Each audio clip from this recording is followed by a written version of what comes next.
Aaron Tan is going places. You can get an entire car in less than 5 minutes with credit approval, with insurance, because we own every step of the whole value chain. As the co-founder of a newly crowned unicorn and one of Asia Pacific's fastest growing startups, Carro CEO is now on the road to an IPO. Some of my friends joke that I grew a horn and stuff like that, but honestly, it doesn't mean anything. And with investors including SoftBank getting on board, he has no plans to slow down. The question is, okay, now that we have reached $1 billion, how do we reach $10 billion? How do we reach $100 billion?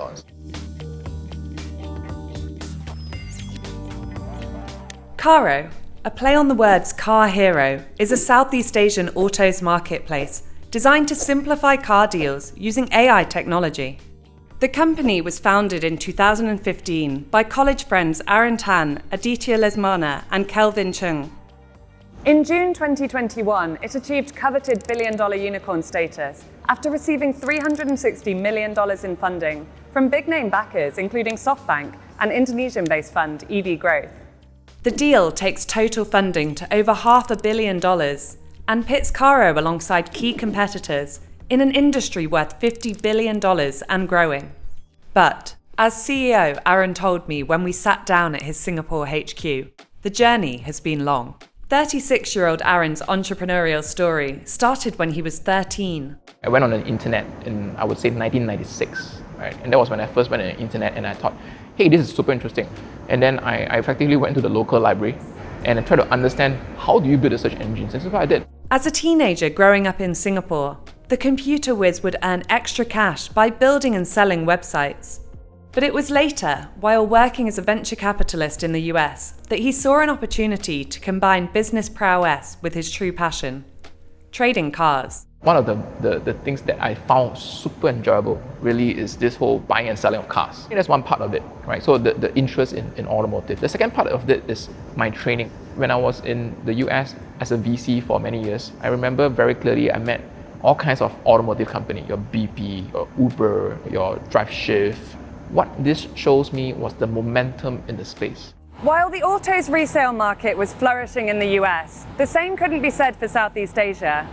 It was famously opaque, with several middlemen making it difficult for buyers and sellers to get the best deals. Aaron wanted to change that. So, returning to Singapore in 2015, he teamed up with his classmates from Carnegie Mellon's School of Computer Science to create an algorithm that would do just that. I wouldn't say that I tricked my co-founders into founding the company together, but I think that I sold them the opportunity that this could be much more interesting than whatever you were doing. Or you they pulled were doing. at the emotional heartstrings there, I think. That's right, I tried. And I think one thing that I always give thanks to is that my team tends to be very international from day zero, right? My co-founders, Indonesians, are Thais, right? So this makes it a lot easier for us when we enter the market. We don't have as much licensing issues, tax issues or whatever not, because we have locals fronting the market, and that is extremely important when you are in Southeast Asia. The trio was onto something. In a region with a vast and growing digital-savvy middle class, price-sensitive consumers were increasingly opting for second-hand models. Euromonitor's senior research consultant, Justinas Luima, explained more. Expanding middle class combined with low car ownership rates in Southeast Asia were really the main factors that stimulated new car sales, and eventually this translated into a vibrant used car market as well. So for example, new car market grew from 3 million units in 2015 to almost 4 million units in 2019. And eventually these new cars, after the period of 5 or 8 years, they were entered into the secondary market. Carro capitalized on that demand, rolling out its online offering for individuals and wholesale dealers across Malaysia, Indonesia, and Thailand in the years that followed. Meantime, it added end-to-end financial services like loans, insurance, and aftercare. By 2019, inspired by Netflix and Spotify, the company launched Singapore's first car subscription service, allowing users to lease a vehicle for a monthly fee, with tax, warranty, and maintenance all included. In subscription, what we saw was that there's a changing behavior of car ownership. Really, the gap in the market was to look for people that wants that flexibility, and more importantly, they actually want to try out new cars. This has played very well for us, for instance, in EVs, where people were like, I actually do not know whether EVs is suitable for my lifestyle, right? Can I try this for 6 months, 12 months? And we found a good gap in the market that way. Then, in 2020, the pandemic struck. But what was a major roadblock for many startups turned out to be an opportunity for Aaron and his team. Concerns over hygiene and personal safety sparked new demand for private transport options. And with borders closed and a global microchip shortage limiting car production, used car sales surged. COVID has definitely helped accelerated our whole digitalization internally and also externally to the general public. One of the many things that we launched during COVID was this showroom anywhere concept. The idea is very simple. We want you to be able to do a test drive, or for that matter, enter the cars itself without any key handoff, basically without seeing a single human.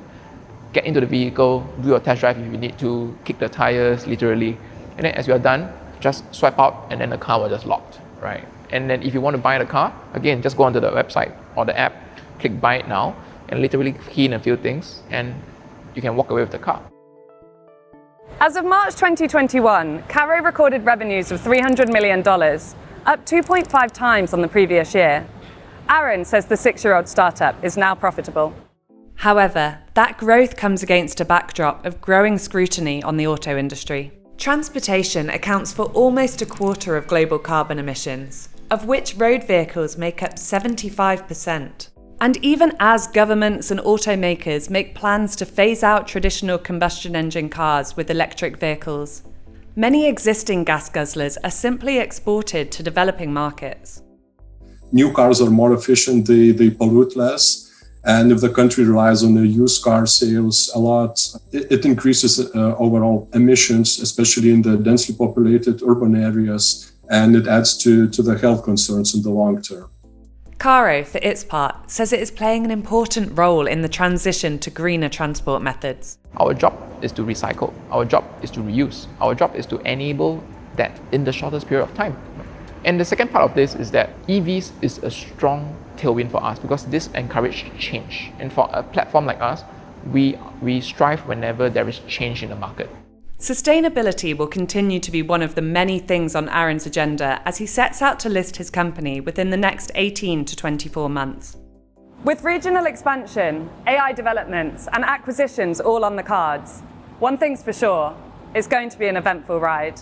What needs to happen is that between now and then, get the company ready, controls need to be in place, people need to be in place, compliance needs to be in place. Only then can we then say that, okay, we're ready to go out, to go public 12 to 18 months from now.